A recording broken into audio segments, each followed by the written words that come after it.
падот на партијата започнува откако клиентелистите и соросоидите почнуваат да ја превземаат СДСМ. Падот почнува од кога Бучковски доаѓа за претседател на партијата во 2004-2005 година, потоа доаѓа Радмила Шекеринска, кога они прават тотален дебакл, Бранко се враќа и пробува нешто да стабилизира, но веќе толку е тој руинирано што и тој нема полуги со кои што може да извлече партијата од калта во која што е.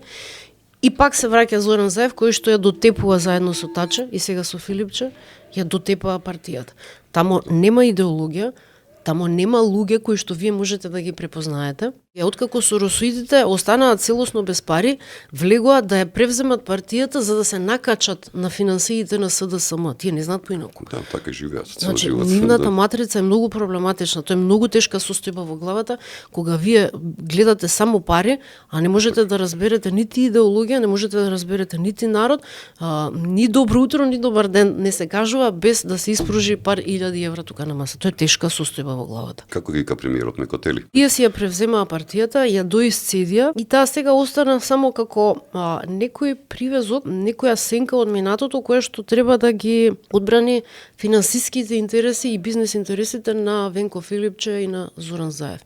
Па така гледаме дека тој како муфтија од Дубај дели фатви деновиве со кон неистомислениците, Симон Златна виза, нели? Да. Муфтијата од Дубај.